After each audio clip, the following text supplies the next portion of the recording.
এই কীর্তন শুনতে যখন বসেছেন আগে বুঝতে হবে বাবা, এই কীর্তন বিষয়টা হচ্ছে নারকেলের মতো। আমায়রা নারকেল দেখেছো তো?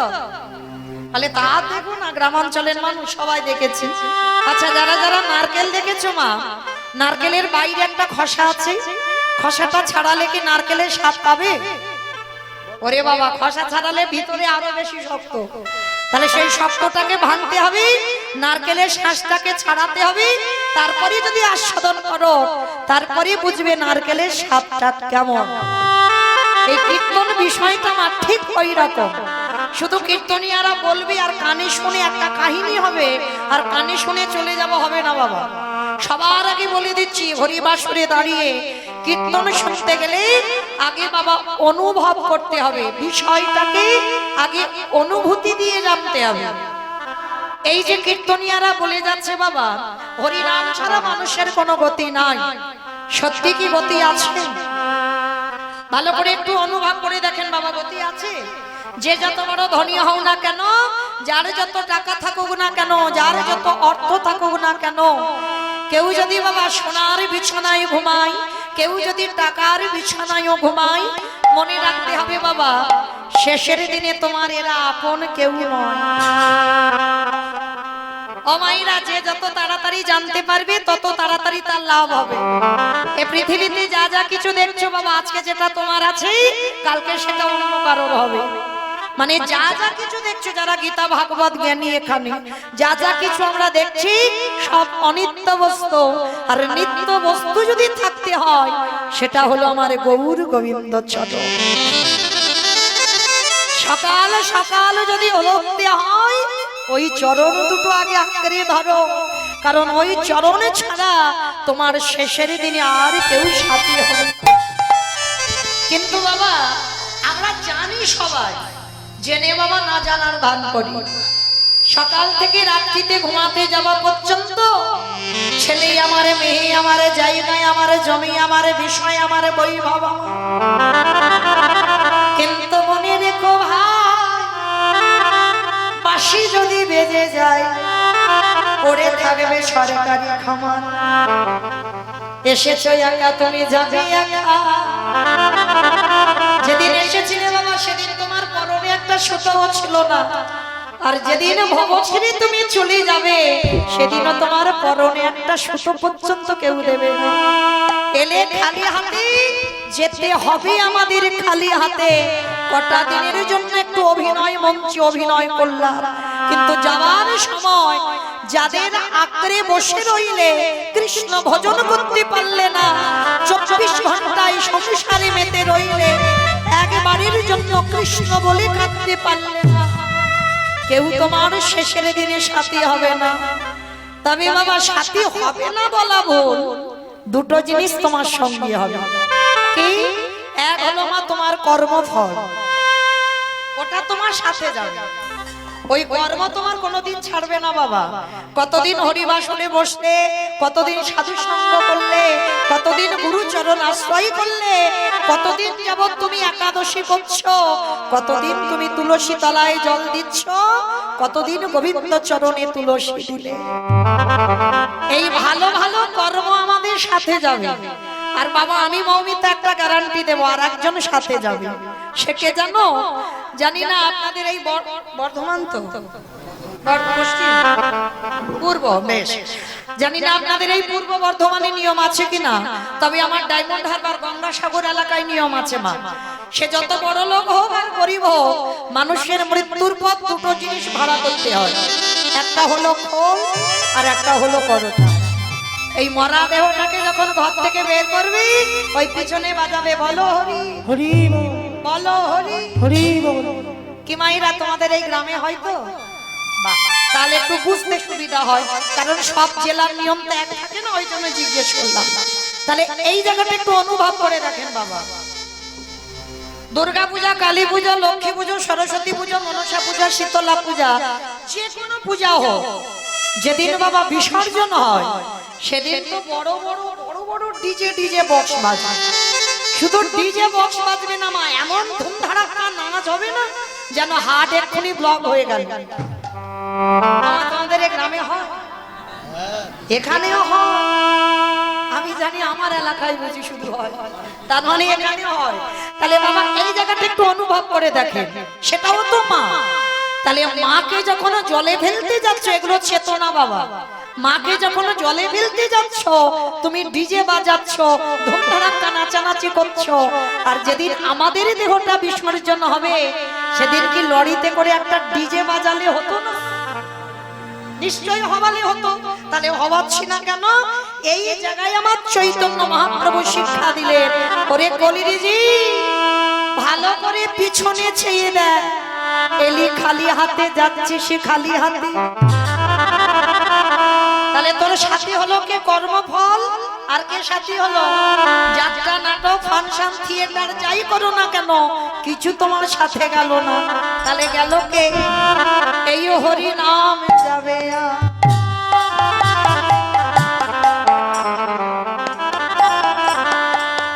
আমাদের পচা দেখো দেখো যা, যেদিন তুমি ভাবো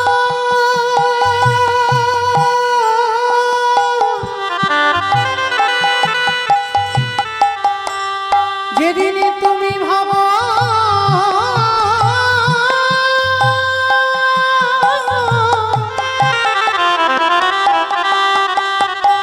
যেদিন তুমি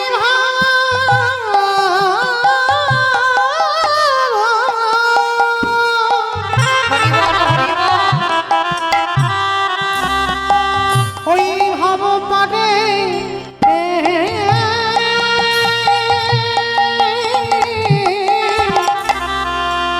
পারে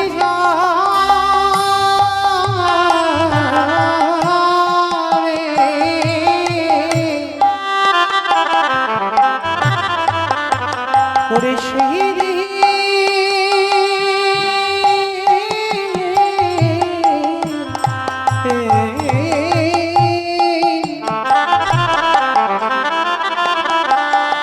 সেই দিনে নামে যাবে না।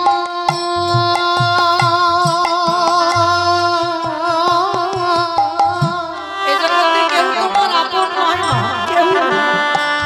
আরে পচা দেহ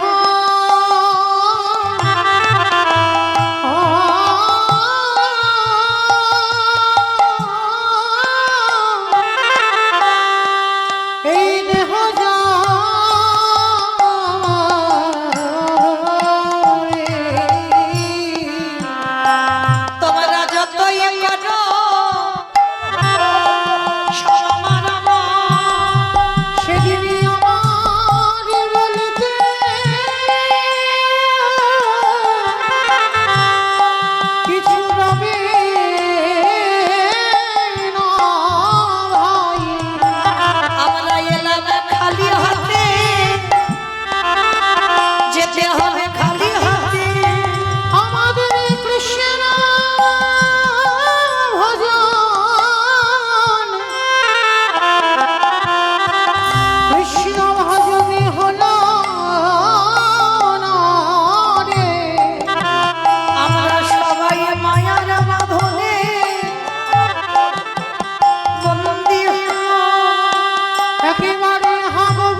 আস্তে মায়েরা ভালো যদি বাঁচতে হয় আমার ভগবানের চরণ আঁকড়ে ধরো। কেন? এই পৃথিবীতে প্রত্যেকের ভালোবাসাতে বাবা কিছু না কিছু স্বার্থ লুকানো আছে, কিন্তু আমার ভগবানের ভালোবাসায় বাবা কোনো স্বার্থ লুকানো নেই। নিঃস্বার্থ ভাবে আমার ভক্তকে ভালোবাসে। অনেক অনেক ভক্তরা মনে মনে করে বাবা কেন আমার মা তো আমায় নিঃস্বার্থ ভাবে ভালোবাসে, কারণ আমি জন্মের আগে থেকে আমার মা আমার জন্য ভেবে রেখেছি। কি বাবা আপনারা বলেন, আমরা বলি না সবাই আমার মা আমার কথা ভেবে রেখেছে। কেন না দেখেন, যখন আমরা নারী জাতি, এখানে আমিও একজন মা। এই যে আমার একটা ছেলে বসে আছে, মানে ছোটখাটো ছেলে না, অনেক বড় হলো, মাধ্যমিক দিল। তাহলে বাবা এই যে জগতে সংসারী আমরা যারা মা হয়েছি তারা ভালো করে বুঝবো, এই জগতে সন্তান যখন মাতৃ জঠরে 5 মাস বয়স হয় তখন মাতৃস্তনে দুগ্ধ আসে। আচ্ছা বলেন তো মা, ওই যে স্তনদুগ্ধটা মা নিজে কি তৈরি করে নিল, নাকি বাবা দিয়ে গেল, আত্মীয় পরিজন গ্রাম প্রতিবেশীরা দিল? তাহলে দিল কে? বিশ্বের শ্রেষ্ঠ মালিক ভগবান। একদিনের একটা বাচ্চা সে জন্ম নিয়ে কি খাবে, আহারটা করবে কি, স্তনদুগ্ধটা কিভাবে তৈরি হবে মা?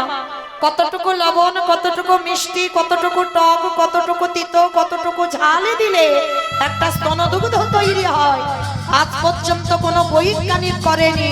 করেছে কে? না বিশ্বের স্রষ্টা মালিক ভগবান।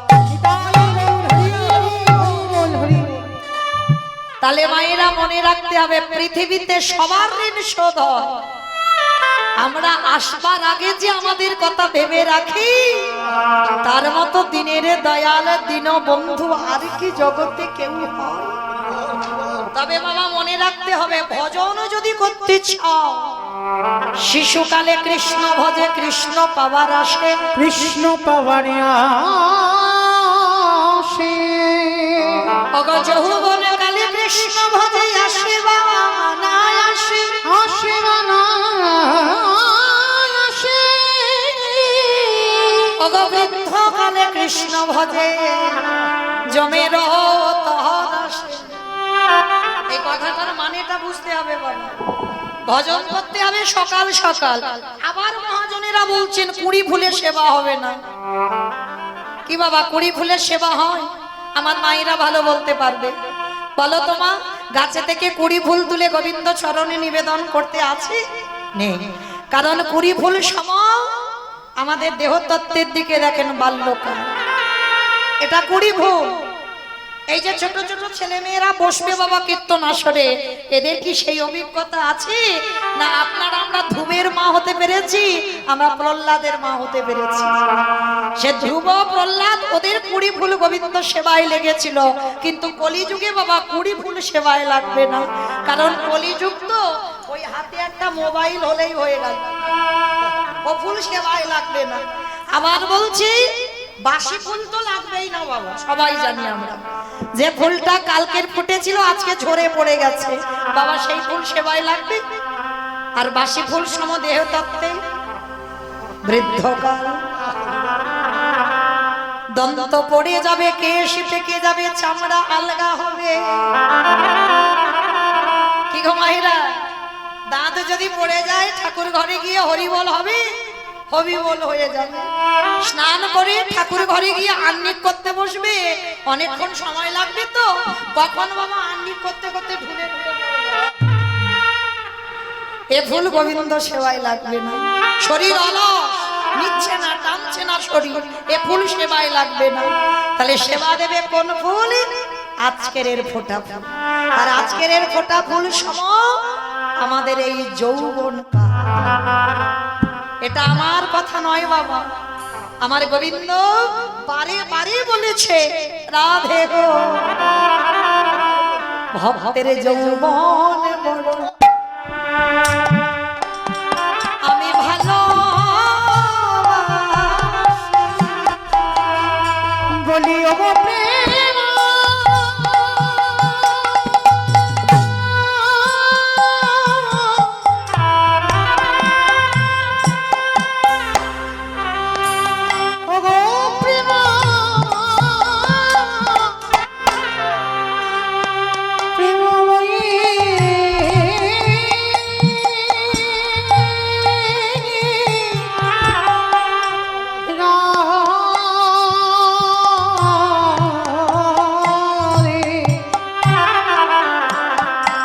রাধে গো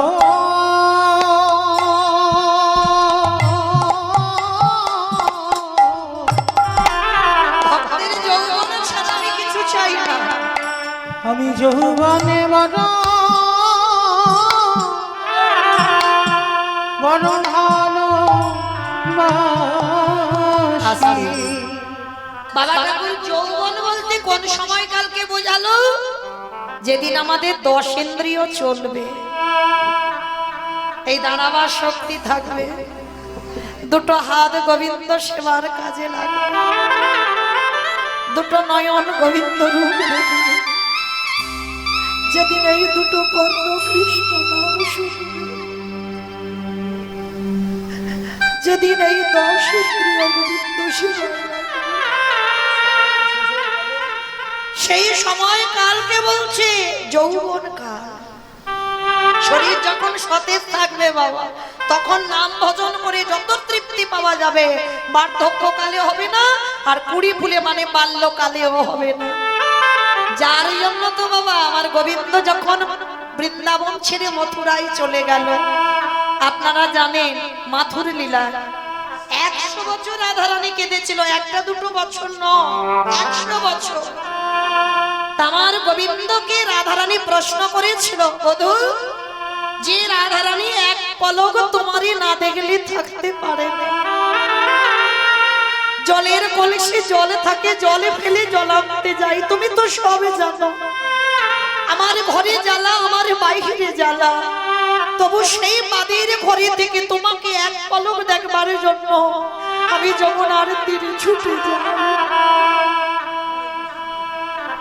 তাহলে বলো না বধূ, শ্রীরামের অভিশাপের দ্বারা আমাকে 100 বছর কেন কাঁদালে?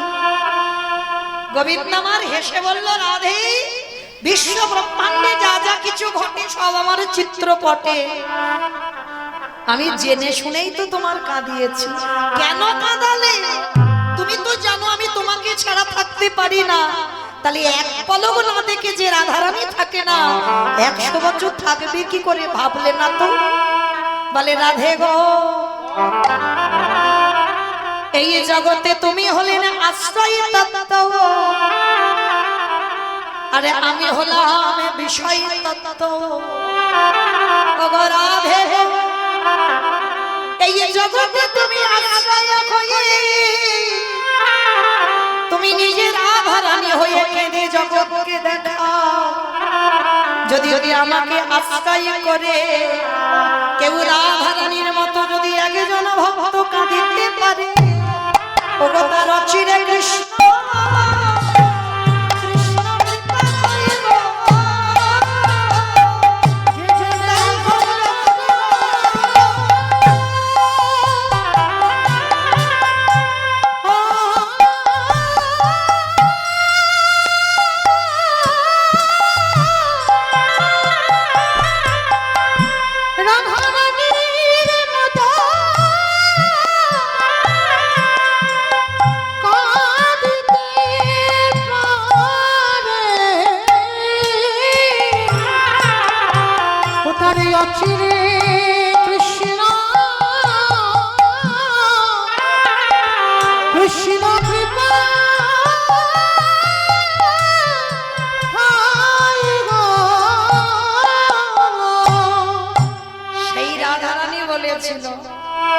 ললিতা রে, যেদিন আমারে গোবিন্দ কোনদিন ভুলবশত যদি মথুরা থেকে আবার ব্রজে ফিরে আসি, সেদিন যদি আমারে দেহে যৌবন না থাকে, বলে ও ললিতা আমি কি দিয়ে গোবিন্দে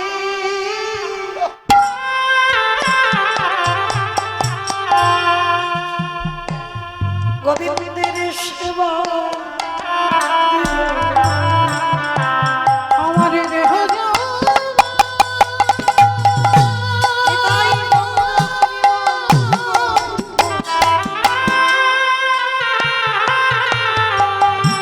আমার দেহ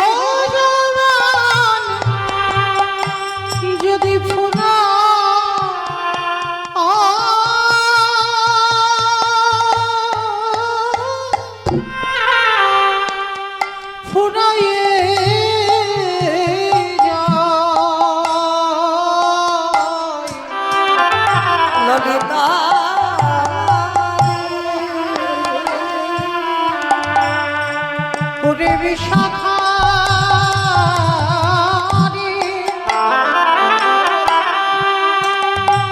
সজনী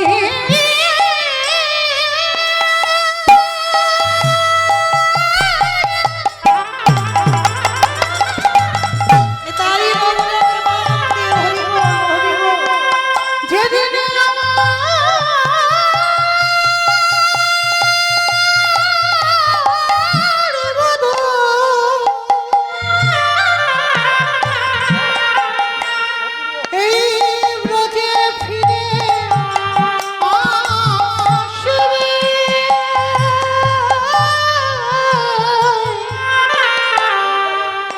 সেদিন যদি আমার যৌবন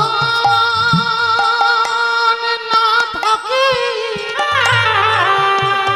বলে ও ললিতারে সেদিন কি দিয়ে যে গোবিন্দ আমি কি দিয়ে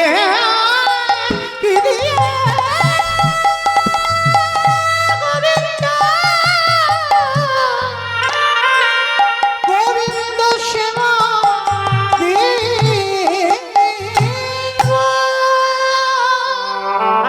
তাহলে মায়েরা কি বুঝলাম এইটুকু শুনেই ভজন যদি করতে হয় একটু সকাল সকালে নেমে পড়ো, কারণ বেলা গড়িয়ে গেলে বাবা আর ভজন সাধন হবে না, ওই জন্য সকালে নামতে হবে।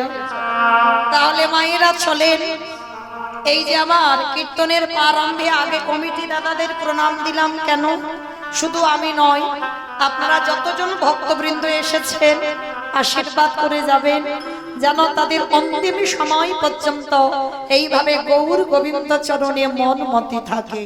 নিতাই গৌর প্রেমানন্দে হরি বল, হরি বল। তো মায়েরা চলেন, কীর্তনের প্রারম্ভে আমরা সবাই যাবো একটু শ্রীধাম নদিয়া নবদ্বীপ ধাম। কি মায়েরা সবাই একটু নদিয়ায় যাবে তো? নদিয়ায় না গেলে কীর্তন হবে না, ও যে যাই করি না কেন যেতেই হবে। তাহলে নদিয়ায় যাব, তারপরে কীর্তন হবে। তাহলে নদিয়ায় গিয়ে আগে আমার দুটো ছেলেকে ডাকবো, এক হলো আমার নিতাই চাঁদ, এক হলো আমার গৌর চাঁদ। তবে বাবা আমার নয়, আমাদের, কারণ আমার মানে আমার ব্যক্তিগত হচ্ছে, আমাদের মানে সবার। তাহলে চলো, সত্যতে নারায়ণ, ত্রেতাতে রাম, তারপরে কৃষ্ণ, আর কলিতে হলো শ্রীকৃষ্ণ চৈতন্য মহাপ্রভু। কারণ যে যত বড় কীর্তনীয় হোক না কেন বাবা আগে আমার দুটো ছেলেকে ডাকতেই হবে। কেন জানো? চৈতন্য চরিতামৃত প্রত্যেক কবিরাজ গোস্বামীপাদ লিখলেন, সংকীর্তন পিতা শ্রীকৃষ্ণ চৈতন্য, সংকীর্তন যজ্ঞে তারে যেই ভজে সেই বড় ধন্য। তাহলে চৈতন্য মহাপ্রভু এলো কেন? যুগ ধর্ম প্রবর্তক নাম সংকীর্তন, চারি ভাব ভক্তি দিয়া না চাইন ভুবন, আপনি ভক্ত ভাব করি অঙ্গীকার, আপনি না করলে ধর্ম জীবের শিখানো না যায়, আপনি আচরি ধর্ম জীবের শিখায়, এই তো সিদ্ধান্ত গীতা ভাগবতে গায়। এই মতো কলিকালে প্রথম সন্ধ্যায় অবতীর্ণ হলেন কৃষ্ণ, আপনি নদী। তাহলে চলো সেই কৃষ্ণ কলিতে গৌর হলো। আর যেদিন এসেছিল সেদিন নদীয়ার অবস্থাটা ছিল কেমন জানো? আজ নদী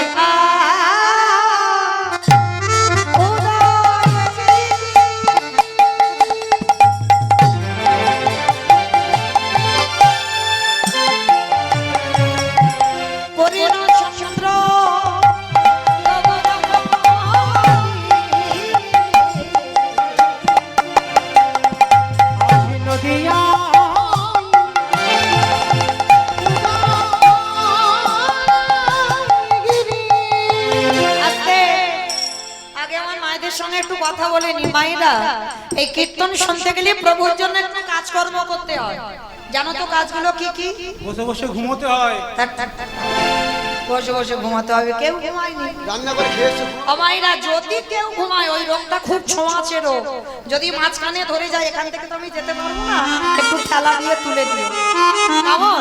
আর কীর্তন শুনতে গেলে প্রভুর জন্য শুধু আমি একা গান গাইবো আর আমার সম্প্রদায় সহযোগিতা করবে নয়, আপনাদেরও কাজ করতে হবে। কি কাজ?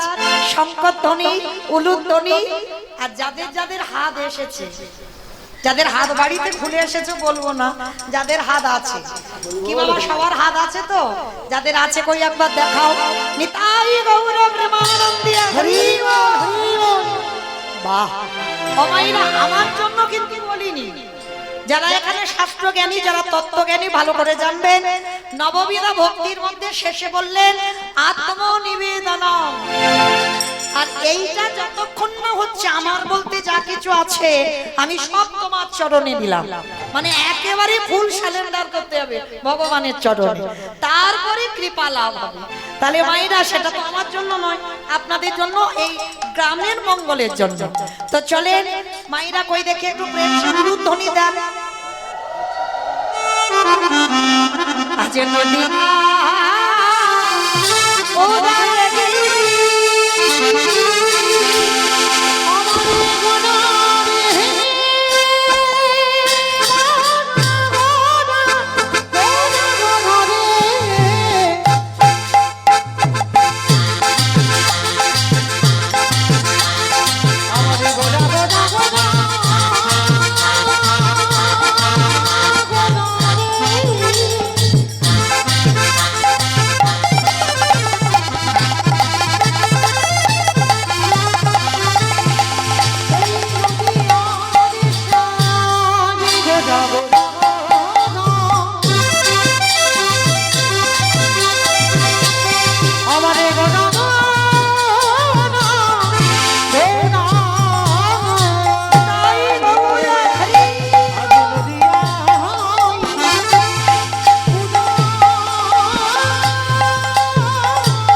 সোনার নদিয়া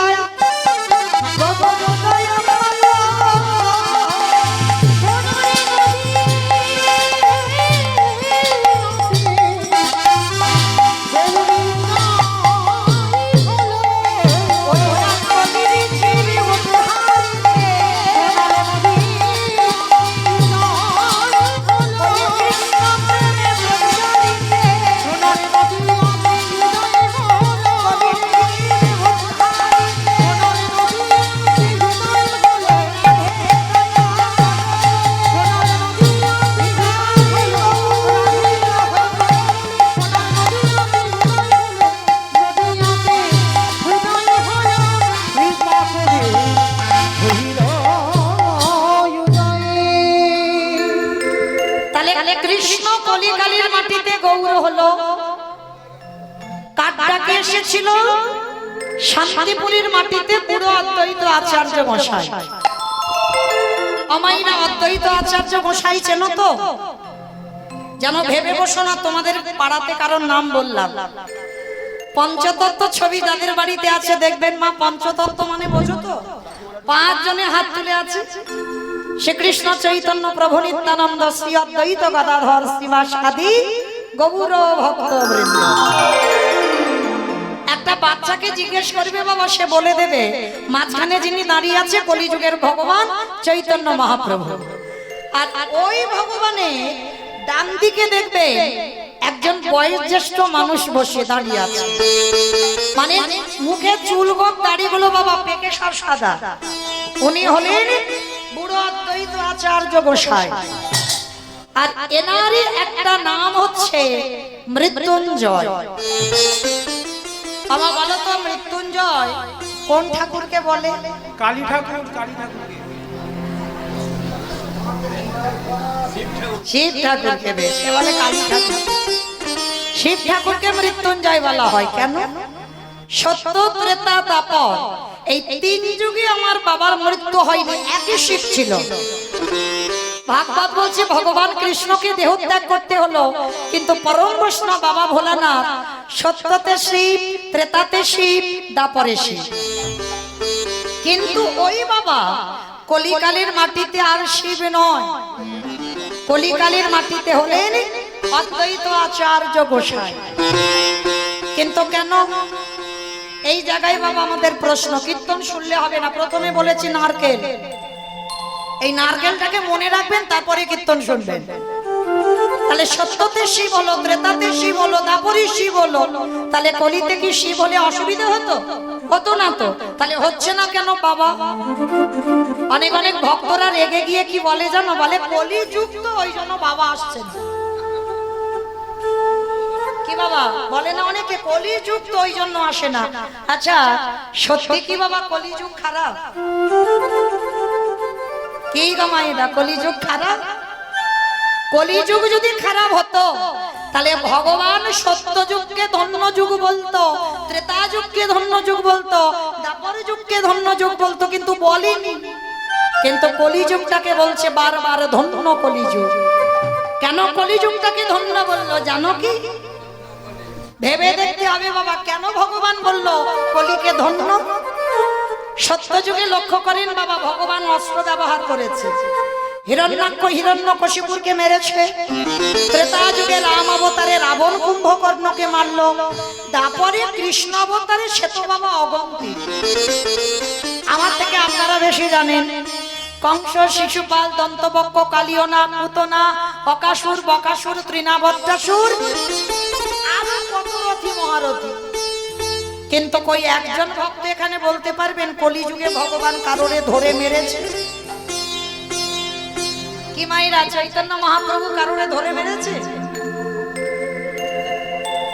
বেটা রাধে রাধে, ওসব নাম বলতে হবে না বাবা, উনি ভাষা রাধে। তাহলে চৈতন্য মহাপ্রভু কাউকে মারলো না কেন? চৈতন্য মহাপ্রভু জানেন কলির মানুষ এত শান্ত মানুষ, তার জন্য এবে অস্ত্র না ধরিব, প্রাণে কারে না মারিব, প্রেম দিয়ে চিত্ত শুদ্ধি করিল সংহার। তাহলে মহাপ্রভু ভাবলেন কলির মানুষকে একটু নাম আর প্রেম দিলে এরা উদ্ধার। তাহলে নাম আর প্রেমে যদি উদ্ধার হয়, তাহলে বাবা যার জন্য তো ভগবান কলিকে ধন্য বলল। আর কলি যুগে ভগবান অস্ত্র ধরলো না, মারামারি করতে হলো না, পেটাপেটি করতে হলো না। ভগবান জানতো সত্য ত্রেতা দাপরের মানুষ ভালো নয়। কেন? কখন বলতে উল্টে ভগবানকে আক্রমণ করবে, ভগবানকে লড়াই করতে হবে।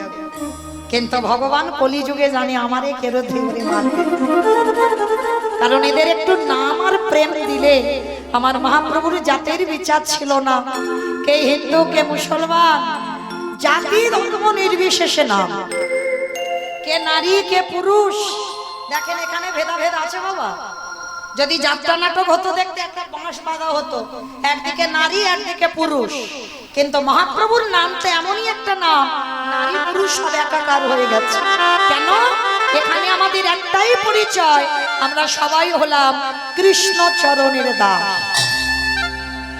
এখানে আমরা কেউ পুরুষ নয় বাবা, এই কথাটা মীরাবাই শিক্ষা দিয়ে গেছে। সনাতন গোস্বামীর কাছে যখন দেখা করতে গিয়েছিল না, সনাতন গোস্বামী বলেছিল আমি নারী বদন দেখি নাই।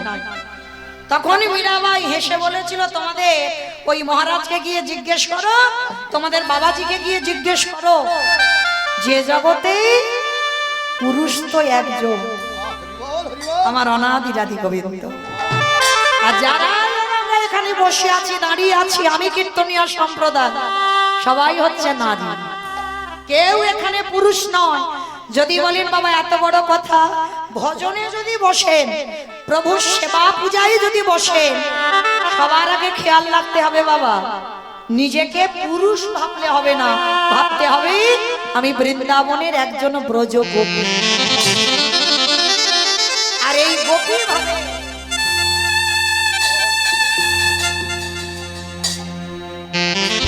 উলুধ্বনি উলুধ্বনি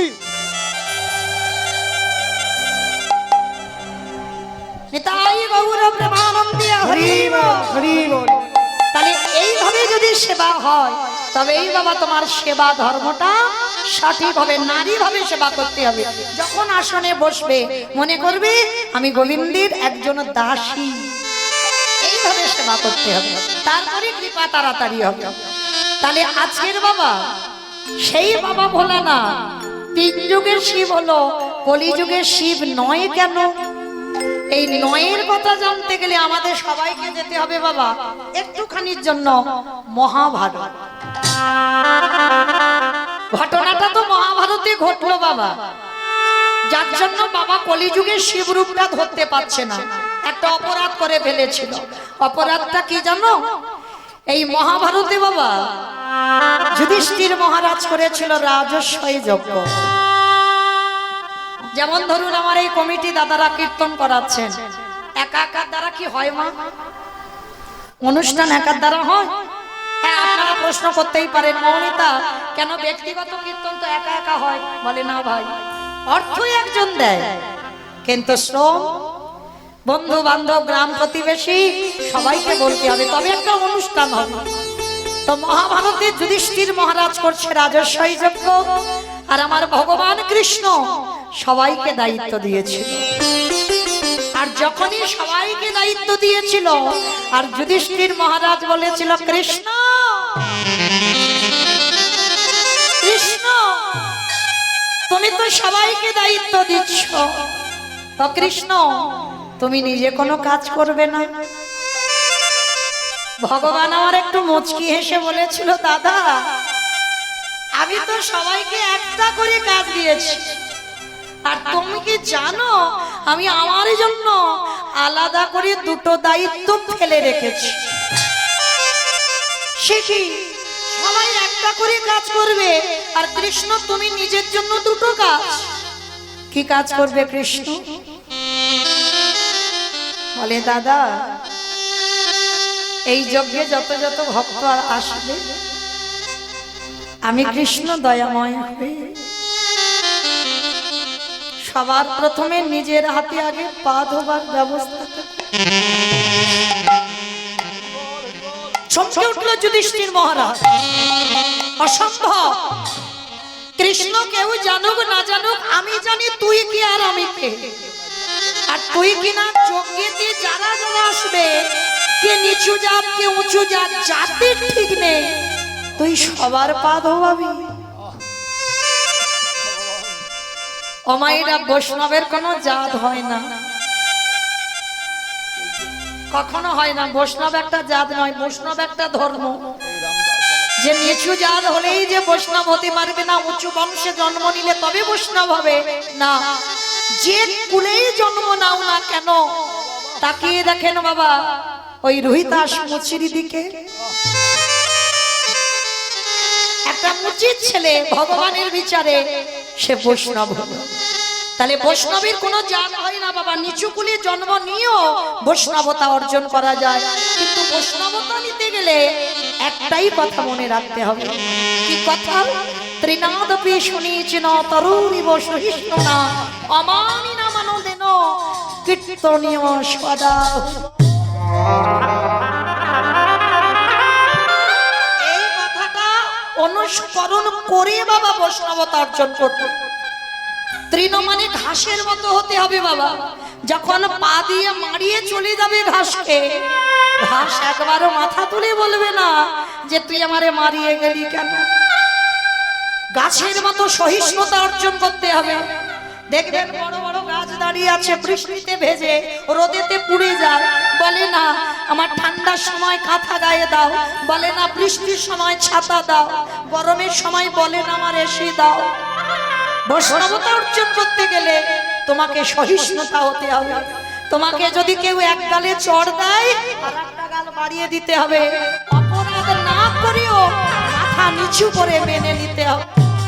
হাজার গালিগালাজ করবে, কটু কথা বলবে, তুমি বৈষ্ণব হয়ে একটা চোর গলায় কথা বলতে পারবে না।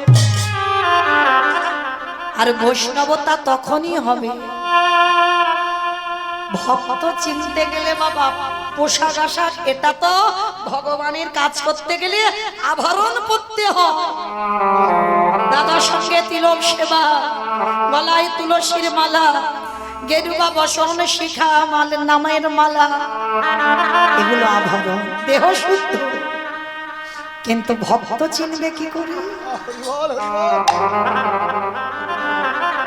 ভক্ত চিনতে গেলে বাবা ভক্তের নয়নের দিকে তাকাতে।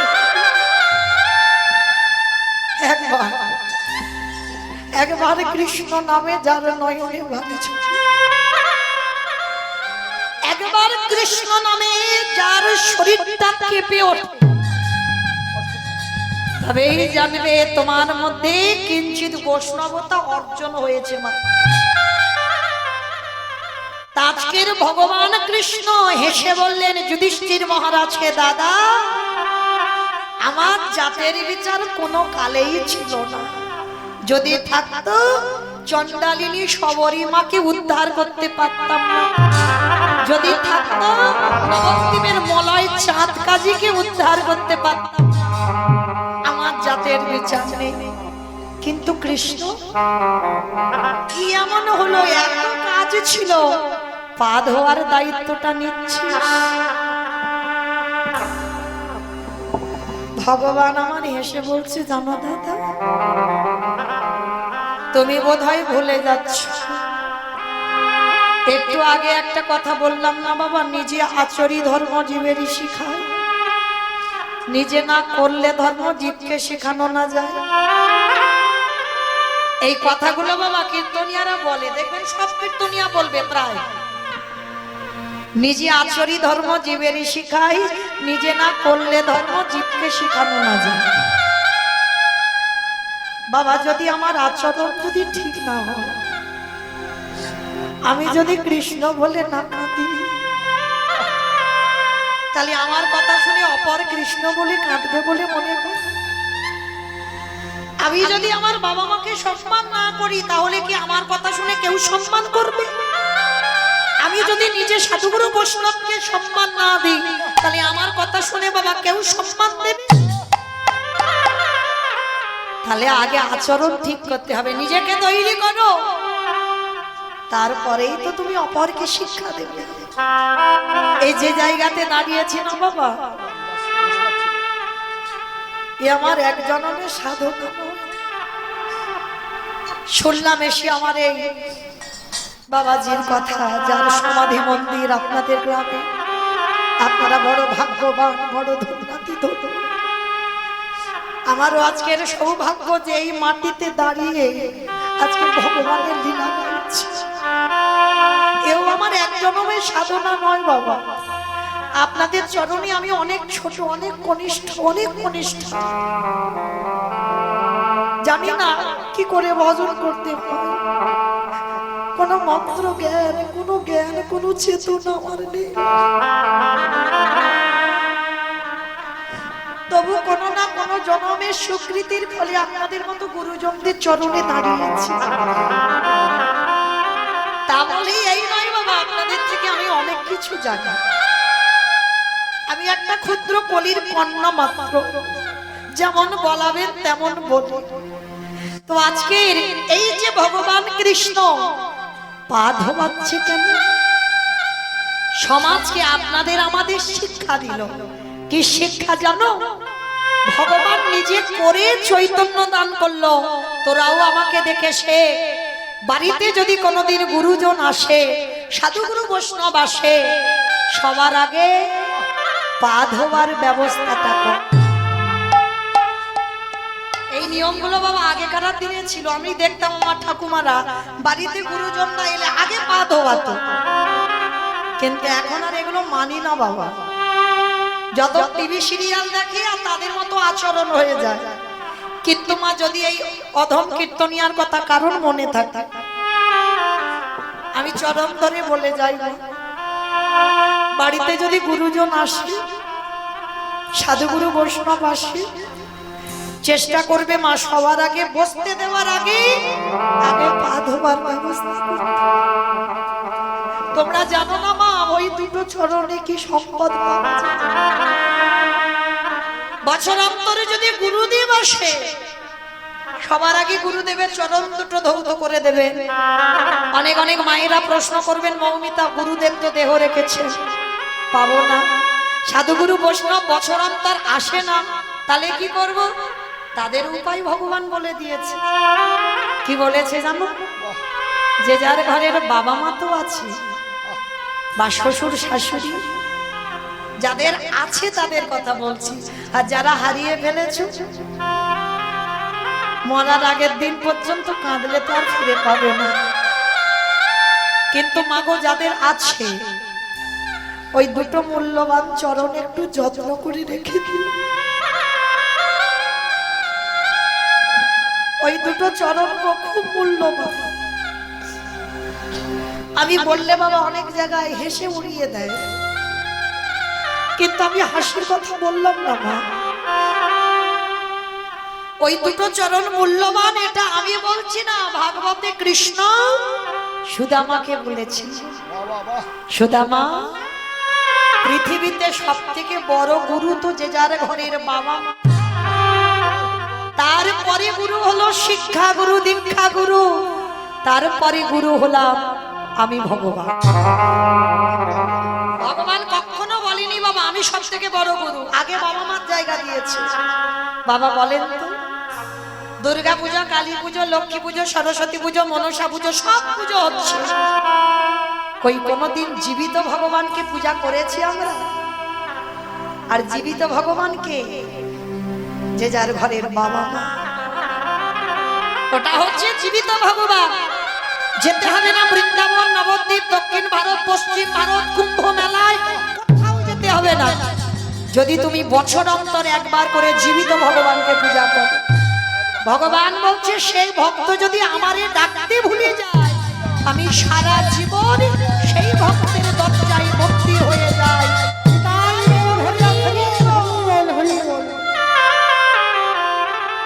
যদি কৃষ্ণ ভজতে ভুলে যায়, ভগবান বলছে আমি তার দরজায় বন্দী হই। তাহলে মায়েরা চেষ্টা করো, যাদের বাবা মা বা শ্বশুর শাশুড়ি আছে, বছরই একবার, আমি রোজ রোজ বলে যাচ্ছি না, যেমন বছর অন্তর একবার দুর্গা পূজা হয়, কালী পুজো নয় অনেকবার হয়, লক্ষ্মী পুজো একবার হয়, সরস্বতী পূজা, ঠিক ওই রকম একটু চেয়ারে বসিয়ে, কিছু করতে হবে না, বাবা মার দুটো চরণ ধৌত করি, একটু গলায় মালা পরিয়ে দিয়ে বছরে একবার নিজের হাতে যত্ন করে ভক্তি ভরে বাবা মাকে খাইয়ে দিই। ভগবান বলছে সারা জীবনে যদি আমারে না ডাকে, আমি সারা জীবন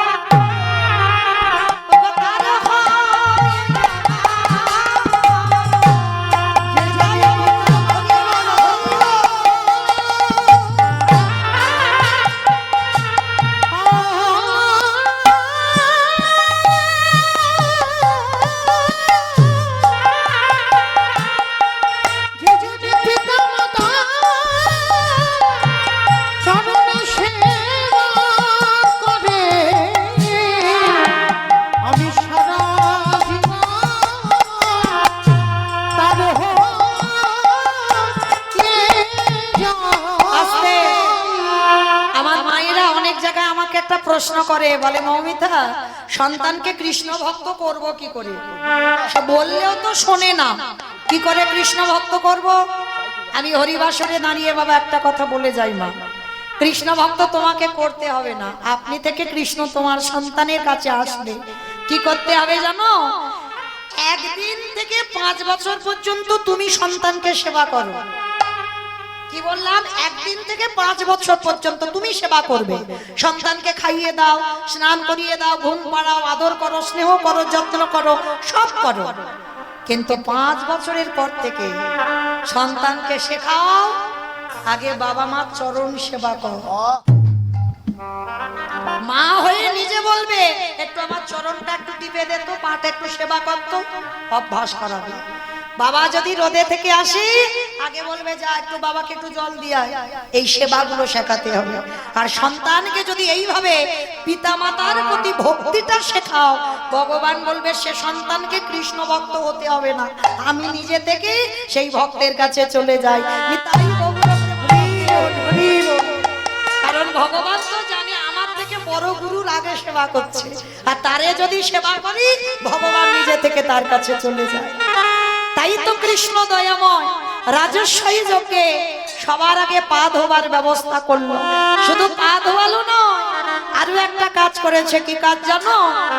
যত যত ভক্ত প্রসাদ পেয়েছিল ওই এঠো পাতাটা কৃষ্ণ নর্দামায় ফেলেছে। শুধু নর্দামায় ফেললো না, আরো একটা কাজ করেছে। ওই এঠো পাতাগুলো যেখানে ফেলছে বাবা, পাতাতে এঠো লেগে আছে।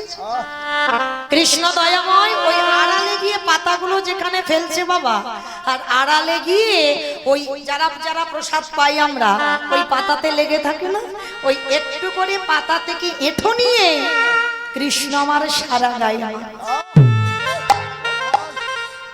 আড়াল থেকে যুধিষ্ঠির মহারাজ দেখতে পেয়েছে কৃষ্ণ, কৃষ্ণ এটা কি করছো? পা ধোয়াচ্ছ মেনে নেওয়া যায়, এঠো পাতা ফেলছো মেনে নেওয়া যায়, কিন্তু কৃষ্ণ রে ভক্তের এঠো গুলো কেন গায়ে মাখো? ভগবান মৃদু হেসে বললেন, দাদা গো এ যে হলো আমার কর্মফল। ও বাবা, কৃষ্ণ তুই আবার কর্ম খারাপ করিস? বলে দাদা গো এই জগতে সবাই তো পাপ করে, সবার পাপের বিচার আমি ভগবান করি, কিন্তু শোনো শোনো দাদা, সবাই তো পাপী আর আমি হলাম দাদা গো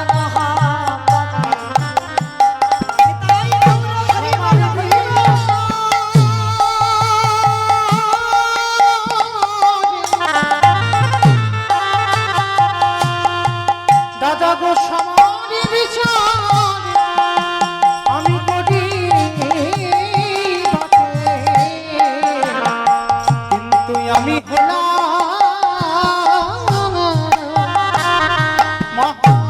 মহাপাপী। যুধিষ্ঠির মহারাজ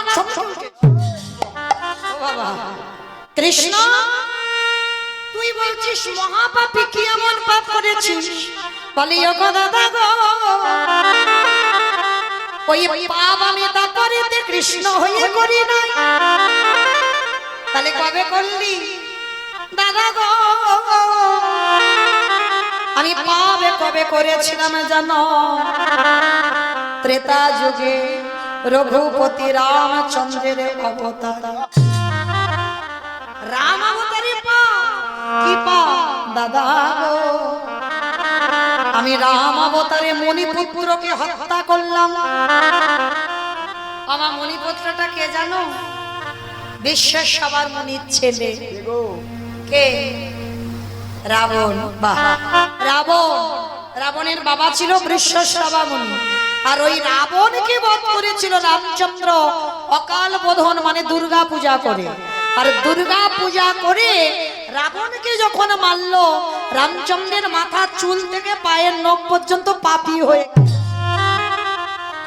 যুধিষ্ঠির মহারাজ হেসে উঠেছে, কৃষ্ণ কি আজে বাজে কথা বলছিস? রাবণের মতো দুরাচার, রাবণের মতো পাপিষ্ঠ, তাকে মারলে জীবনে পাপ হয়? বলে ওগো দাদা গো সবাই তো রাবণের বাইরেটা দেখে, কেউ তো রাবণের ভিতরটা দেখে না। ও মাইরা তোমরাই বলো, রাবণ ভালো লোক না খারাপ লোক গো? বলো। ভালো লোক? ভালো লোক নয়, ভালো লোক। সব গরমে বোধহয় মাথাটা গেছে, মানে বুঝতে পারছে না কি বল। ও মাইরা, রাবণ ভালো লোক কি করে হলো? যে রাবণের 10,000 বউ ছিল, তবু ভগবানের বউকে চুরি করে আনলো, তবু বলছো ভালো লোক?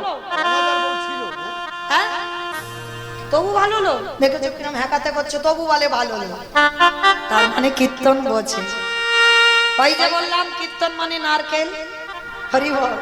ভিতরে গিয়ে দেখো অনেক অনেক মানুষ আছে, দেখবেন বাবা বাইরেটা খুব কঠিন, মানে কথা বলবে বাবা এমন ভাবে কথা বলবে রেগে রেগে, মানে সব সময় মুখের দিকে তাকালে জানো মাথা একেবারে গরম হয়ে যায়, কিন্তু তার সঙ্গে যখন মেলামেশা করবে বুঝবে মানুষটা কত মনের মানুষ। রাবণ ছিল তেমন একজন মানুষ। রাবণ কোনদিন সীতামাকে ভোগ করার ইচ্ছা জাগেনি, কারণ মনে রাখতে হবে বাবা নারী তো ভোগের নয়। কোন পুরুষ যদি মনে করে নারী ভোগেরও, তার কাছে ভোগের হয়। নারী জীবনে ভোগের নয়, নারী সাধনার, নারী ভজনের, নারী আরাধনা। যদি বাবা কেউ বাবা শিক্ষা ঘরে গিয়ে নারীর চরণ বুঝতে পারে, তারে অচিরে কৃষ্ণ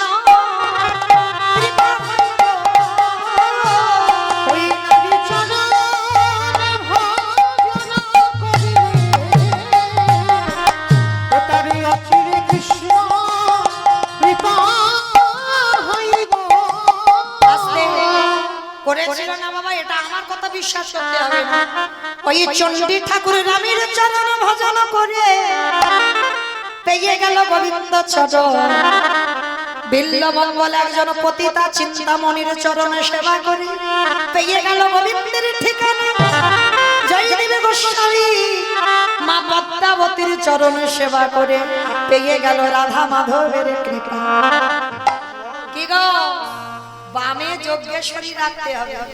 আর নারী যদি ভজন করার মতো করা যায়, তাহলে ভগবতের কৃপাও হয়ে যায়।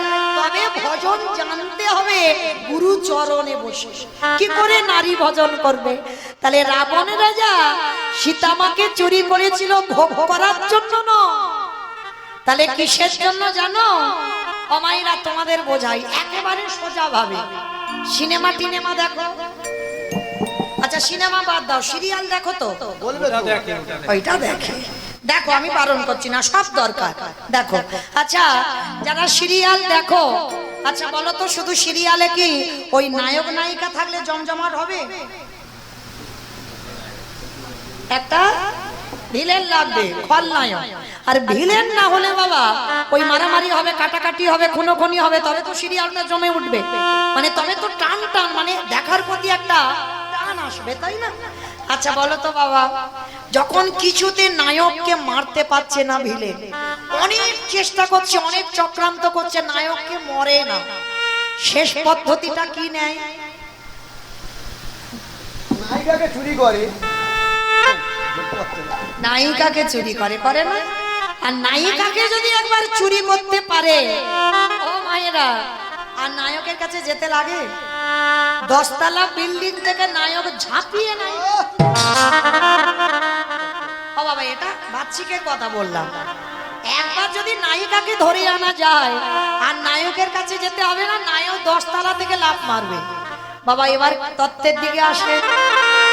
রামে যদি নায়ক হয়, সীতামা যদি নায়িকা হয়, রাবণ যদি ভিলেন হয়, নায়ককে তো জব্দ করতে পারছে না।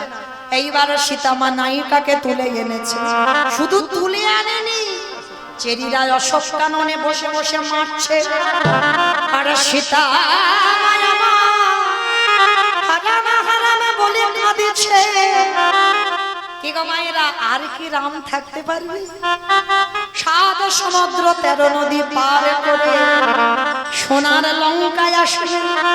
রাবণ বলল মন্দোদরী গো, যেদিন আমার রাম সীতামাকে নিয়ে যাবার জন্য সোনার লঙ্কায় আসবে, সেদিনে যদি আমার লঙ্কায় খরা দেখা দেয়। আমার খরা মানে কি? প্রচুর বৃষ্টি হবে। খরা মানে প্রচুর বৃষ্টি, মানে খিচুড়ি শুরু যায় না। খরা মানে কি মা? অনেক বছর বৃষ্টি হয় না, তাকে খরা বলে। মানে বৃষ্টির জন্য যজ্ঞ করতে হবে, সেই রকম অবস্থা। মানে খাল বিল নদী নালা পুকুর সব শুকিয়ে গেছে, কোথাও জল নেই। তা রাবণ বলছে মন্দোদরী, যেদিনই আমার রাম আসবে লঙ্কাপুরীতে, সেদিনে যদি আমার রাজ্যে খরা দেখা দেয়, বলো বলো মন্দোদরী, জল তো কোথাও পাবে না। আর সীতামাকে এনেছি বলে কেঁদে কেঁদে চোখের জল অপচয় করছো, কিন্তু যেদিন রাম আসবে বলো না কি দিয়ে চলো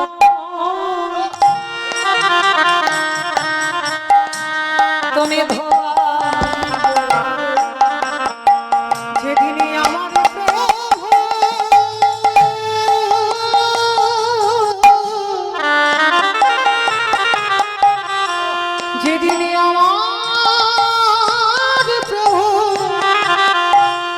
এই লঙ্কা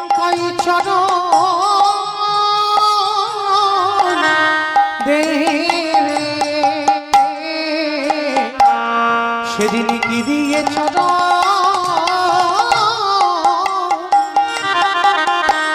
তুমি মন্দোদরী, তোমার মতো আমি বোকা নয় যে কেঁদে কেঁদে জল অপচয় করব। আমি কাঁদি না কেন জানো?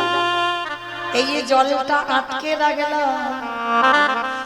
যেদিন আমার রামায় আসবে সোনার লঙ্কার মাটিতে, সেদিন আমি কি করব জানো? মন্দোদরী গো, রাম যেদিন লঙ্কায় আসবে, সেদিন কি করবে স্বামী? রামের চরণ দুটো বুকে ধরে আমার চোখের জলে আমি ধোব। হে রামে দয়া,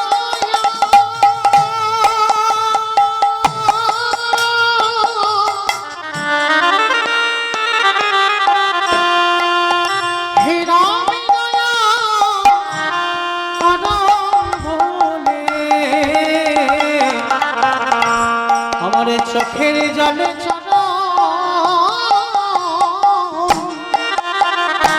আমি তাহলে মায়েরা, আপনারা কি বুঝলেন? এইটুকু শুনে রাবণের কত ভক্তি ছিল, আর সেই রাবণকে মেরে রামচন্দ্রের অপরাধ হলো। সেই অপরাধ কবে খণ্ডন করলো? আজ কৃষ্ণ অবতারে যুধিষ্ঠিরের রাজস্বয় যোগে। বাবা ঠাকুর যেখান থেকে গিয়েছিলাম, আবার ঘুরে ফিরে সেখানে এলাম তো, মনে পড়ছে? বেশ, এবার কৃষ্ণ দয়াময় যজ্ঞে পা ধোয়ার দায়িত্ব নিয়েছে।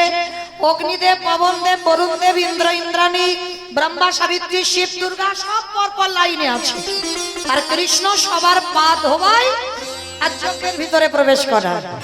এমন সময় জগৎ জননী মা দুর্গা আমার বাবা ভোলানাথকে ডাকছে, প্রাণনাথ, প্রাণনাথ। আর দেরি নয়, চলো কৃষ্ণ পা ধোয়াবি, পা দুটো একটু ভালো করে ধুইয়ে নিন। বাবা তো বসলো, বাবা হেসে বলছে, পার্বতী তোমার মাথা ঠিক আছে তো? কি গো, কৃষ্ণ পা ধোয়াবি আর আমার পা দুটো বাড়িয়ে দেব? যদি একান্ত তোমার ধোয়াবার ইচ্ছা হয় তো তুমি লাইনে দাঁড়াও, আমার পা তো কৃষ্ণ ধোয়াতে পারবে না। এই বলে বাবা লাইন থেকেই বাবা কি করেছে, বেলাইনে চলে গেছে।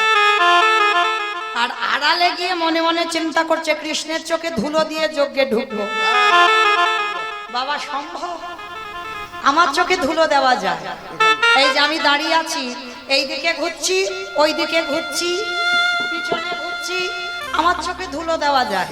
কে কীর্তন শুনছে, কে শুনছে না, কে গল্প করছে, আবার কে বসে বসে শিবম, আমি কিচ্ছু দেখতে পাচ্ছি না, আমার চোখে ধুলো দেওয়া সোজা। কিন্তু ওই যে ছেলেটা বাঁশিটা বাজাচ্ছে, ও দেখতে ওইটুকু, কিন্তু ফোল্ডিং ছাতা। হরি বল। আমার ফোল্ডিং ছাতা মানে বোঝো তো, মানে খুলে দিলে বড় হয়ে যায়, আর যখন গুছিয়ে ব্যাগের মধ্যে নেবে একটু ছোট হয়ে যায়। তা দেখতে ওইটুকু, ওইটুকু তো নয়। হরি বল। চারদিকে চোখ ঘুরে ঘুরে বেড়াচ্ছে। সেই যে গৌতম মুনির স্ত্রী অহল্যা সতীত্ব নাশ করেছিল কে বাবা? দেবরাজ ইন্দ্র, আর তাতে অভিশাপ দিয়েছিল তোর সর্বাঙ্গে ভোগ চিহ্ন হবে। সেইটা কান্নাকাটির পরে আশীর্বাদ দিল ইন্দ্রকে, ইন্দ্র ওটা আশীর্বাদই হবে তোর শরীরে 1000 চোখ। তা ইন্দ্রের শরীরে 1000 চোখ, কিন্তু ওর ডবলের ডবল চোখ তো আমার ওই ছেলেটা শরীরে। চারদিকে ঘুরে ঘুরে বেড়াচ্ছে, কে কি করছে দেখি, সময় মতো ঘরে লিখে পৌঁছে দেব। হরি বল। কি মায়েরা, খবরদার গল্প টল্প করো না। আমার চোখে ধুলো দিতে পারছো, কিন্তু ওর চোখে দিতে পারবে না। এইবার দেখো ভগবান কি করেছে, মনে মনে ভাবছে, দেখেছো বেটার ভাব কি, রাবণকে মেরে যে পাপটা করে আছি, ওরে পা ধোবাবো বলে আমার এই কাজটা করা, আর ওই বেটা লাইন থেকে বেলাইনে গেল, দেখাচ্ছি মজা তোমার দ্বারা। আর বাবা আড়ালে গিয়ে মনে মনে ভাবছে, কৃষ্ণের চোখে ধুলো দেব। হ্যাঁ হয়েছে। বাবা আড়ালে গিয়ে কি করলো জানো, ধুম করে একটা কুকুর হয়ে গেছে। কেন কুকুর হলো? ত্রিজগতে বাবা যত পশু পাখি আছে কুকুরের থেকে প্রভু ভক্ত আর কেউ বেশি হবে না। সব থেকে প্রভু ভক্ত হচ্ছে কুকুর। এইবার বৈষ্ণব তোমার ভগবানের চরণের দাস, এইবার কুকুর হয়েছে, মনে মনে ভাবছে কৃষ্ণ তোমার পায়ের তলা থেকে গলে যজ্ঞের ভিতরে চলে যাবে। আর তো তুমি বুঝতে পারবে না আমি কে। আর ভগবান মনে মনে ভাবছে বেটার অবস্থা দেখেছো, আমার চোখে ধুলো দেবে, বলে দেখাচ্ছি মজা বাটা তোমার, দাঁড়াও। এইবার ভগবান হেড হয়ে পা ধোয়াচ্ছে আর পায়ের মাঝখানটা ফাঁকা মতো দেখেছে, আর বাবা পিছন থেকে কুকুর হয়ে গুটি গুটি পায়ে আসছে। আর এসে মা সবে মাত্র পায়ের ফাঁক দিয়ে মাথাটাকে, আর যেই না মাথাটা দেওয়া আমার ভগবান চালাকি করে দুটো হাঁটু নিয়ে কুকুরের কানের কাছে, এইবার দেখ কেমন লাগে। আর যেই না কানের কাছে চেপে দিয়েছে, কুকুর কি করবে? কেউ কেউ করবে না, বারবার বলছে কৃষ্ণ কৃষ্ণ কৃষ্ণ, বলে ছাড়বো, বলে ধরি না। হে বৈষ্ণবী গোসাই, হে বৈষ্ণবী গোসাই, তোমার মতো বৈষ্ণবের দুটো চরণ ধোলে বোধহয় কম হতো, তাই তো কৃপা করে করুণা করে আমার জন্য এক্সট্রা দুটো জুড়ে দিয়েছো। মামা বুঝেছো? শিব ঠাকুরের কটা পা? মামা একটু কথা বলো, ভাল লাগে আমি একা একা বলতে। দুটো পা। আর কুকুরের কটা পা? পাঁচটা। পাঁচটা পা। ওদের কলকাতা কথা কুকুরের পাঁচটা পা হয়, চারটে। তা ভগবান বলছে হে বৈষ্ণব তোমার মতো বৈষ্ণবীর দুটো পা ধোয়ালে আমার কম হতো, কারণ রাবণের মতো ভক্তকে মেরেছি না, ওই জন্য তো তুমি কৃপা করে আমার জন্য আরো এক্সট্রা দুটো জুড়েছ।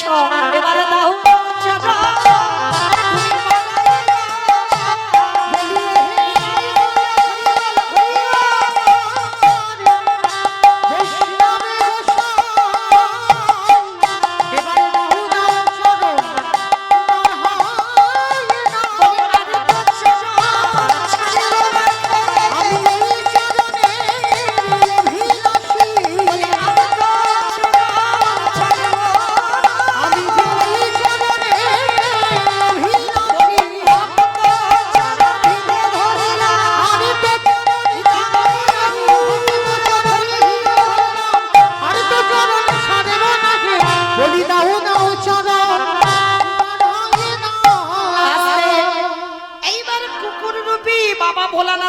ছটফট করছে।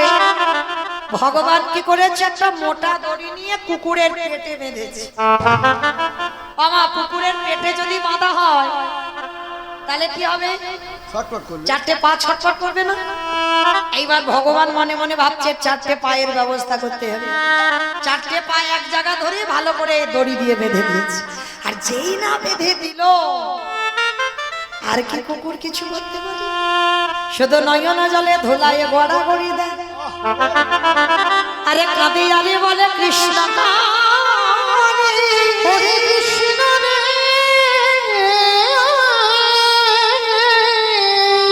পারিস যদি আমার ক্ষমা করছু।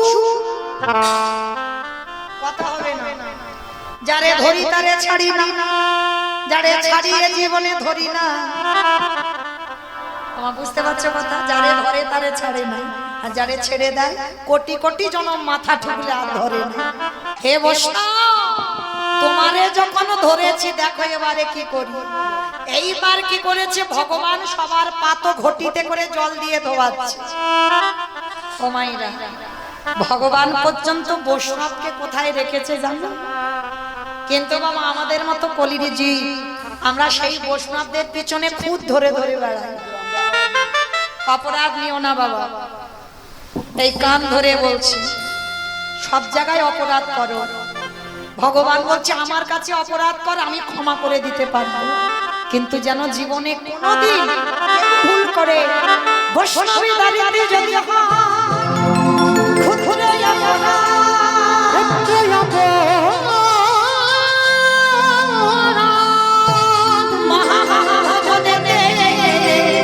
পড়ে যায়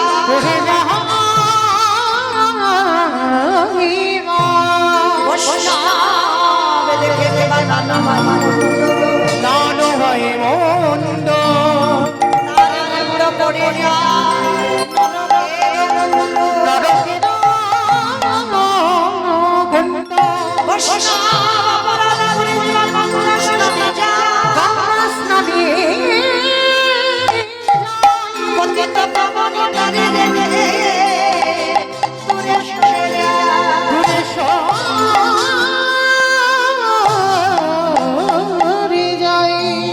তাহলে মনে রাখতে হবে যেন জীবনে কোনোদিন বৈষ্ণব সে তার কর্ম করুক, কিন্তু তুমি যেন জীবনে ভুল করে বৈষ্ণব চরণে অপরাধী হইও না।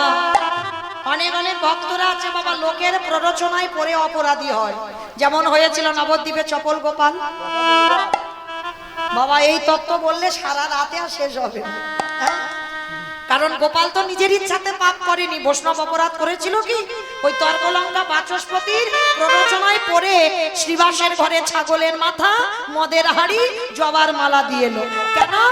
নবদ্বীপের লোকেরা যেন দেখে শ্রীবাস বৈষ্ণব নয়, শ্রীবাস রাত্রেবেলা মদ খায়, বলি দেয়। আবার দেখো এই রাত্রেবেলা ভিতরে দরজা বন্ধ করে হরি নাম না করে কোনো অভিসন্ধি টন্ধি চলছে। আর এই মাসুল দিতে গিয়ে সেই গোপালের কি হলো? সর্বাঙ্গে হলো গলিত কুষ্ঠ ব্যাধি। ওই জন্য মায়েরা খুব সাবধান বৈষ্ণব অপরাধ থেকে। কেমন আজকের ভগবান পর্যন্ত কি করছে দেখো। আচ্ছা মায়েরা, আপনারা আমরা তো কৃষ্ণ পূজা করি, আমার কৃষ্ণ কার পূজা করে? বলো এবার। কৃষ্ণ কার পূজা করে? বাবার পূজা করে। জানো কি, এই যেমন আমরা শিব চতুর্দশী ব্রত অনেকে পালন করি, শ্রাবণ মাসে বাবার মাথায় জল ঢালি। আচ্ছা মা, বাবার ব্রতগুলো কেন করো গো? স্বামীর অমঙ্গলের জন্য। স্বামীর নাকি অমঙ্গলে? মঙ্গলের জন্য বলো। আচ্ছা মা, এই যে বললো স্বামীর, মানে ওটা উল্টে গেছে, বলি তো মানে মঙ্গলের জন্য যে আমরা করি। আচ্ছা অনেক দাদা ভাই বাবারাও তো আমার বাবার ব্রত করে, তাহলে তারা কিসের জন্য করে? বউয়ের মঙ্গলের জন্য। বউয়ের মঙ্গলের জন্য না, না স্বামীর মঙ্গল না বউয়ের মঙ্গল। তাহলে কিসের জন্য শিব ঠাকুরের ব্রত? বাবার নাম হচ্ছে আশুতোষ, কোনো মন্ত্র দরকার হয় না, খুব সোজা মন্ত্র, ওম নমঃ শিবায়। আর একটা বেলপাতা, বাতাসা, দুধ, গঙ্গা জল মাথায় ঢেলে দাও, বাবা তুষ্ট। আর যদি কোনো ভক্ত বাবাকে তুষ্ট করতে পারো, আর আমার কৃষ্ণের কাছে যেতে তার অসুবিধা হবে। কেন? ভগবান বলেছেন আমা হতে নাম বড়, নাম হতে ভক্ত বড়, ভক্ত হতে ভক্তের পদধূলা আরো। তাহলে যদি একবার ভক্তরে তুষ্ট করতে পারো, তার অবশ্যই করে কৃষ্ণ কৃপা হবে হবে হবে। এইবার কি করেছে? সবার পা ঘটিতে করে ধোয়ালো, আর ভোলানাথের বেলা কৃষ্ণ দয়াময় চোখের জল দিয়ে ভোলানাথের চরণ ধোয়াচ্ছে। আর কুকুর রূপে ভোলানাথ বলল, কৃষ্ণ এই রাজস্বই যজ্ঞে যে ভুল আমি করলাম, আমি কথা দিলাম আগত কলিযুগে কোনদিন আমি আর শিব হব না। ও মায়েরা, যেখান থেকে এসেছিলাম আবার ঘুরে ফিরে সেখানে চলে গেলাম, মনে আছে? বেশ মনে আছে তো? কারণ এই কথাটা বলতে গিয়ে একটু রামায়ণ মহাভারতে যেতে হলো, তবে বোঝা গেল পরিষ্কার। মায়েরা পরিষ্কার বুঝতে পেরেছো? তাহলে সেই রাজস্বই যজ্ঞে কৃষ্ণের চোখের জল বাবার চরণে পড়ল বলে বাবা অপরাধী হয়ে গেল। আর বাবা বলল, কৃষ্ণ আগত কলিযুগে আমি শিব হব না, আমি হব অদ্বৈত আচার্য মশাই। তুই আমার কৃষ্ণ নয়, তুই হবি নদীধার নিমাই চাঁদ। নদিয়ার নিমাই চাঁদ। আসো, কারোর ডাকে নয়, আমার ডাকে তুই নামবি ধরা। আমি 12 বছর তুলসী ভাসাইয়ে ডাকবো, তোর থেকে 52 বছরের বড় হব। আর আমার ডাকে যেদিনে তুই গোলক থেকে নামবি ধরায়, সেদিন শান্তিপুর থেকে তোর সঙ্গে নদিয়ায় দেখা করতে যাব। যেদিন তুই আর আমি দুজনে মুখোমুখি হব, এই যে রাজশাহী যজ্ঞে তোর চোখের জল কুকুরের পায়ে পড়ল, কুকুর তোর কাছে ঋণী হয়ে গেল। এই ঋণ কলিযুগে শোধ করব। আমি অদ্বৈত হব, তুই নিমাই হবি। যেদিন প্রথম দুজনের সাক্ষাৎ হবে, ওরে এমনি করে আমি ভোলারে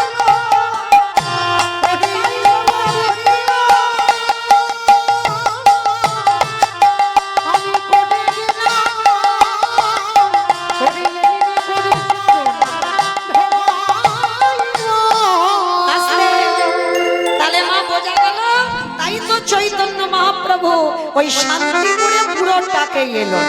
আর এসে কি করছে গো? কেহ বলে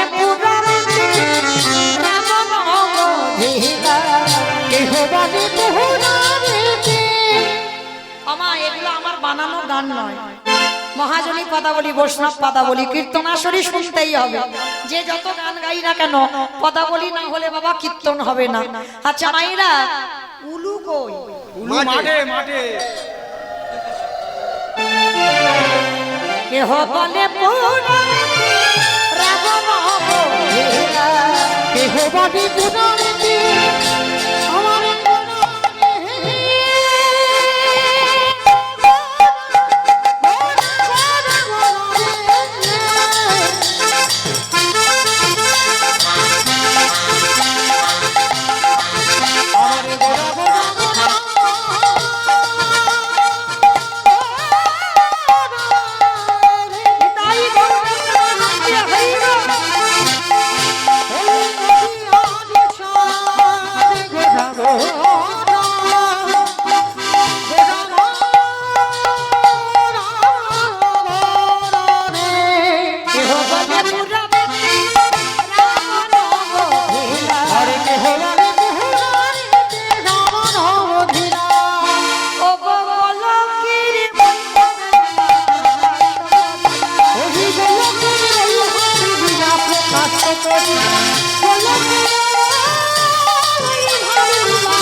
শ্রীরাধারে ভাবে গোদায়া গোতা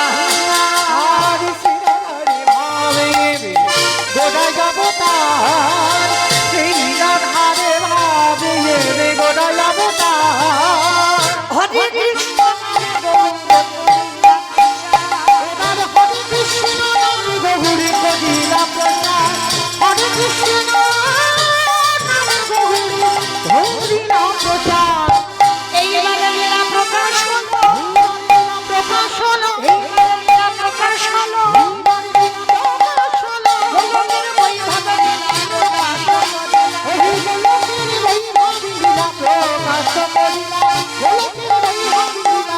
প্রকাশ করিলা বাসুদেব ঘোষ কহে করি জোড়ো হাত, কবি জোড় হাত ওগো যে গো সেই কৃষ্ণ সেই তো যাব, সেই তো জগন্নাথ আহা বাসুদেব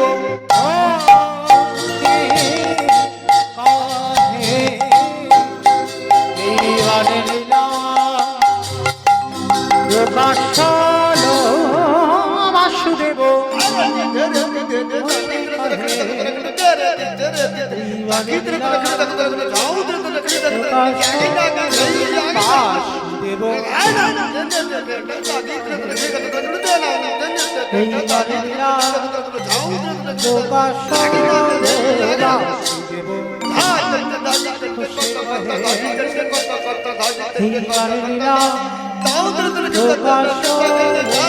বাসুদেব ঘোষে কহে এইবার লীলা প্রকাশ হলো বাসুদেব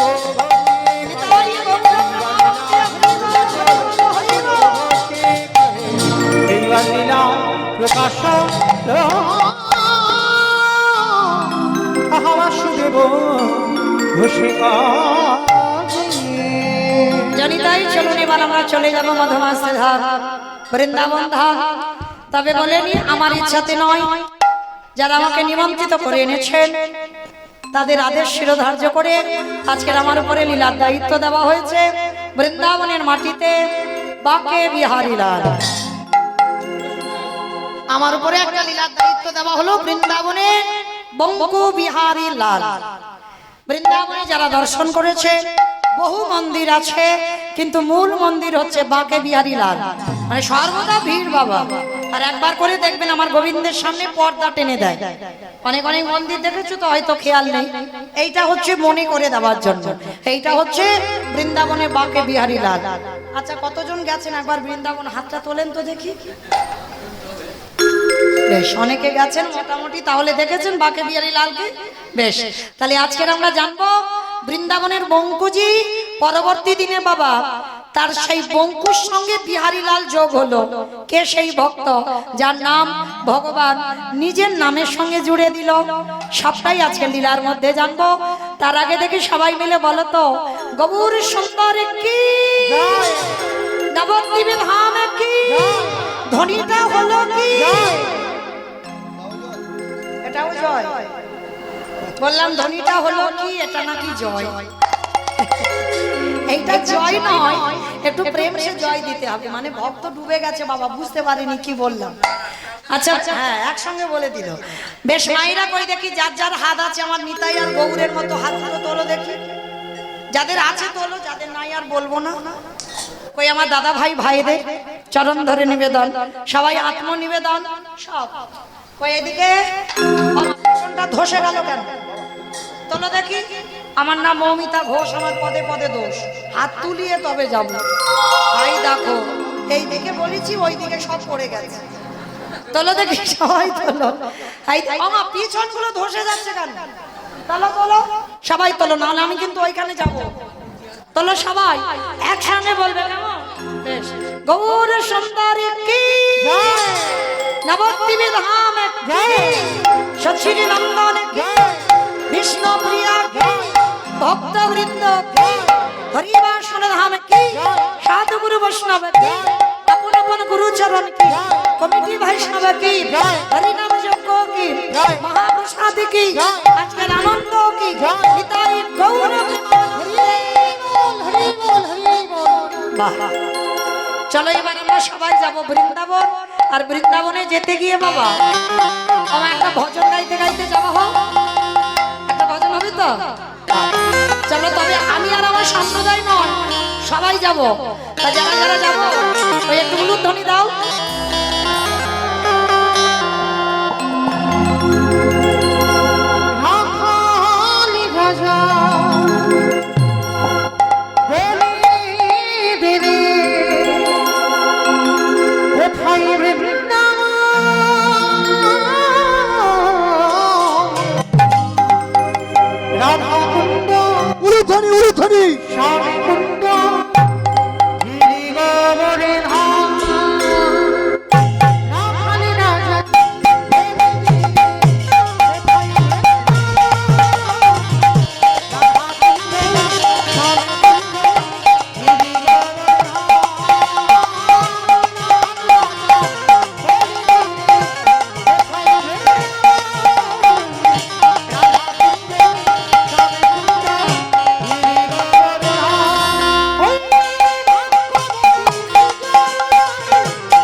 আমি একা, আমার সম্প্রদায় কেউ যাবে না? সব যাবো, যারা যারা যাবো। আর একবার এই কান বলে বলছি, মা কালীর দিদি আর বলবো না, এইটা শেষ। সবাই দেখি একবার হাত দুটো তোলো দেখি। সবাই একসঙ্গে তালে তালে করো, তালি কেমন? ভাগবতী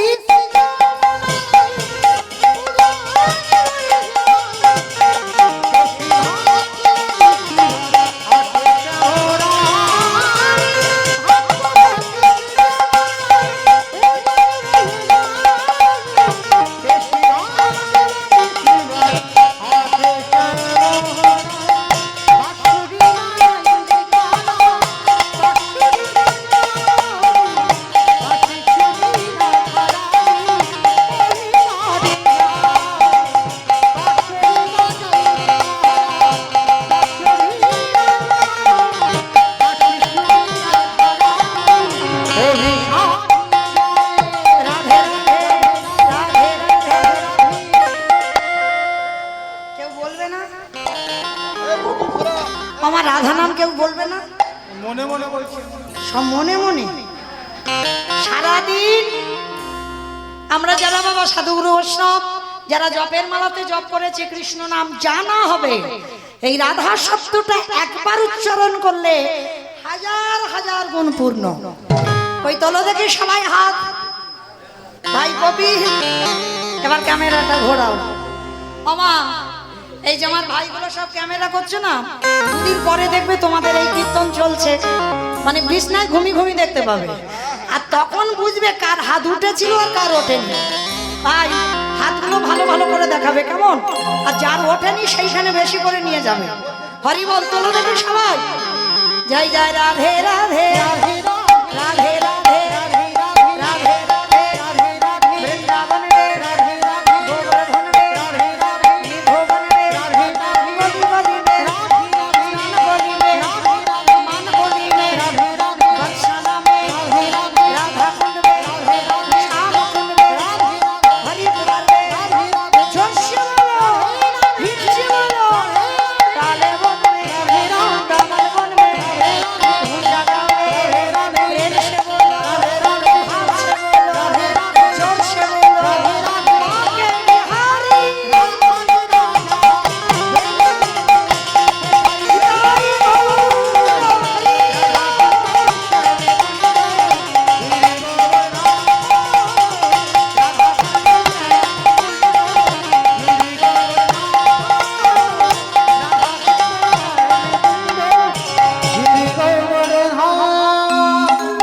প্রেম সে বলো রাধা রানী কি।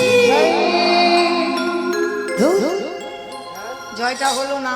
এত ভক্ত না, এত ভক্তের এইটুকু আওয়াজ। এই গ্রামটার নাম কি জানো না? দেবগ্রাম। বাহ। আচ্ছা অমাইরা, ভাবতে হবে না। তোমাদের এই দেবগ্রামেতে শাশুড়ি বৌমাতে মা ঝগড়া টগড়া হয় না? এখানেও হয়। আচ্ছা এই শাশুড়ি বৌমাতে ঝগড়া হলে যে আওয়াজটা বেরোয়, তখন যে আওয়াজটা, মানে তখন তো আর শ্বশুরকে ভাসুর ওটা খেয়াল থাকে না, যেরকম আওয়াজটা বেরোয় সেই আওয়াজটা একবার কীর্তনে বের করো কেমন, একটু জোরে গলাটা ছেড়ে দেবে কেমন, ঠিক ঝগড়ার সময় যেমন আওয়াজ হয়। বলো রাধা রানী কি, তার মানে ঝগড়া হয়। বৃন্দাবনেশ্বরী কি, যমুনা মাইয়া কি, নন্দ গাম কি, উষা গাম কি, বর্ষা নাম কি, ভক্ত বৃন্দ কি, হরিবাসুর ধাম কি, সাধু গুরু বৈষ্ণব কি, আপন আপন গুরুচরণ কি, কমিটি ভাই সব কি, হরিনাম যজ্ঞ কি, ষোলো প্রহর কি, মহাপ্রসাদ কি, আজকের আনন্দ কি, ভক্ত চরণ ধুলা কি, নিতাই গৌর প্রেমানন্দে। বাহ, পৌঁছে গেলাম সবাই মধুময় শ্রীধাম বৃন্দাবন ধাম। তবে মাইরা এক টানা তো যাওয়া যাবে না, গাড়িতে তো যাচ্ছি না, সব পায়ে হেঁটে। নবদ্বীপ থেকে উত্তরপ্রদেশ একটুখানি রাস্তা নয় মা, অনেক রাস্তা। যেমন এই নবদ্বীপ থেকে যদি বাবা পায়ে হেঁটে মানে কালনা কাটোয়ার উপর দিয়ে উত্তরপ্রদেশ যাব, বাবা একটুখানি তো রাস্তা নয়। তাহলে এতটা রাস্তা একটানা যাওয়া যায়? যাওয়া যাবে না, একটা জায়গায় দাঁড়াতে হবে, বিশ্রাম করতে হবে। জায়গাটা কোথায়? চলো আমরা সবাই গেলাম। কোন জায়গা? বর্ধমান।